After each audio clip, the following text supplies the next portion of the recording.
আসসালামু আলাইকুম ওয়া রাহমাতুল্লাহ। অনেকদিন পরে মুরব্বি বেটা আমাদের বাড়িতে আসছে। আসার পরে তো কাজের ঝড় বসায় দিছে। সর্বপ্রথম উনার নজরে গেছে পাখির বাচ্চাটা। এই পাখির বাচ্চাটার একটা ইতিহাস আছে, সেটা আমি কিছুক্ষণ পরে আপনাদেরকে বলে শোনাইতেছি। আইসা আমাকে দেখা দিয়েছে পাখির বাচ্চাটা পেরে দেওয়ার জন্য। বাচ্চাটা যখন পেরে দিছি, দেখেন উনি কতটা খুশি হয়েছে পাখির বাচ্চাটাকে হাতে পেয়ে। মানে প্রায় আধা ঘন্টার উপরে ভদ্রলোকে পাখির বাচ্চাটা নিয়ে ঘোরাঘুরি করছে, হাঁটাহাঁটি করছে। হঠাৎ করেই ভদ্রলোকের পুরনো বন্ধু অর্থাৎ মায়াবতীর যে বাচ্চাটা আছে, এই বাচ্চাটা নজরে পড়ছে। এই বাচ্চাটা যখন ছোট ছিল তখন মুরব্বি নিজের হাতে ধরে তাকে খাবার খাওয়াইছে, দুধ খাওয়াইছে। তার সম্ভবত আপনারা দেখেছেন। তো বাচ্চাটাকে দেখার পরে ভদ্রলোক একটা রশি আইনে আমার কাছে দিছে বাচ্চাটাকে বেঁধে দেওয়ার জন্য। আমি যখন বাচ্চাটাকে বেঁধে দিছি তখন দেখেন পুচকা বেড়ায় তার পুচকা পুচকা হাতগুলো দিয়ে বাচ্চাটারে নিয়ে কত সুন্দর করে ঘোরাঘুরি করতেছে। প্রায় 2 থেকে 3 ঘন্টার মতো এই বাচ্চাটারে নিয়ে সে ঘুরছে। হঠাৎ করে ভদ্রলোকের মনে হলো বাচ্চাটাকে তো কোনো কিছু খাওয়ানো হয় নাই। তারপর মুরগির যে পানির পাত্র আছে, এই পানির পাত্র নিয়ে ভদ্রলোকে আমাদের ঘরের পিছনে চলে গেছে, ট্যাপ থেকে নিজের হাতে পানি ভরছে। এখন মায়াবতীর বাচ্চার কাছে নিয়ে গেছে পানি খাওয়ানোর জন্য। মায়াবতীর বাচ্চা যখন পানি খাচ্ছিল না, ভদ্রলোকে তার কান ধইরা তাকে শাসাইতেছে, তুমি কেন পানি খাবা না। মানে অনেকক্ষণ বকা দিছে মায়াবতীর বাচ্চারে। দেখেন মুরব্বি কিভাবে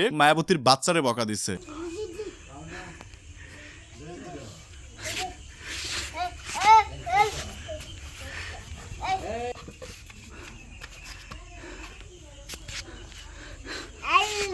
বাবা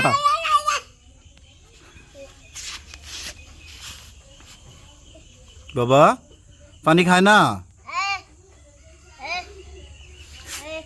এভাবে প্রায় অনেকক্ষণ বকা দেওয়ার পরেও যখন মায়াবতীর বাচ্চা তার ভালোবাসা বুঝতে পারলো না, তখন ভদ্রলোকে এক প্রকার রাগ করে সকল পানিগুলো ফেলে দিছে। এখন কি করবে? এখন ভদ্রলোকে আবারও চলে গেছে পানি আনার জন্য। পানি আইনা কি করবে এটা আমি বুঝতে পারতেছিলাম না। তখন দেখতে পেলাম উনি ওই পাখির যে খাঁচাটা আছে, খাঁচার নিচে আইসা দাঁড়ায় আছে, আমাকে বুঝাইতেছে যে মামা পাখিটা পেরে দাও, তাকে পানি খাওয়াবো। তারপর আমি যখন পাখিটা নিচে পেরে দিলাম, তখন মুরব্বি তার পুচকা হাতগুলো দিয়ে পাখির বাচ্চাটাকে পানি খাওয়ানোর চেষ্টা করতেছে। যদিও পাখির বাচ্চাটা পানি খেতে পারবে না, তবে তার এই মহানুভবতা সত্যি আমাদের সকলকে মুগ্ধ করেছে। আপনারা সকলে দোয়া করবেন এই ছোট মানুষটার জন্য, আল্লাহ তাআলা তারে অনেক বেশি ভালো রাখে। আচ্ছা এখন বলি পাখিটা আমাদের কাছে কিভাবে আসছে। ওই যে উপরে যে গাছটা দেখতে পারতেছেন, গাছের মধ্যে পাত্রটা আমার বয়স যখন 12 থেকে 13 বছর ছিল, তখন আমি ওই জায়গার মধ্যে রেখেছিলাম যাতে করে পাখিরা যদি বাচ্চা পারে ওই বাচ্চাগুলো আমি পালবো এবং বিক্রি করব। কিন্তু কখনোই পারা হয় নাই, বিক্রিও করা হয় নাই। কত শত পাখি যে এটার মধ্যে বাসা বাঁধছে এবং বাচ্চা ফুটাইছে এটা বলে শেষ করা যাবে না। তবে কখনো আমি এই জায়গা থেকে বাচ্চা নেই নাই। কয়েকদিন আগে যে একটা ঝড় হয়েছে, ঝড়ের মধ্যে একটা বাচ্চা নিচে পড়ে গেছিল, বাকি বাচ্চাগুলো উড়ে যাইতে পারছে, কিন্তু এই বাচ্চাটা কোনোভাবে যাইতে পারতেছিল না। তখন আমি করছি কি, বাচ্চাটাকে আমাদের এই ঝুড়ির মধ্যে রেখে উপরে রাখাই দিই দিনের বেলা এবং রাতের বেলা ঘরে রাখি, যার ফলে দিনের বেলা এই পাখির বাবা মা পাখিটাকে খাবার খাওয়ায়। আর কয়েকদিন পরে পাখিটা যখন বড় হবে তখন আমরা ছেড়ে দেবো। আপনারা সকলে দোয়া করবেন যাতে করে পাখিটা সার্ভাইভ করতে পারে। তো যাই হোক, আপনারা সকলে মুরব্বি বেটার জন্য দোয়া করবেন, আল্লাহ যাতে তারে অনেক বেশি ভালো রাখে। কেননা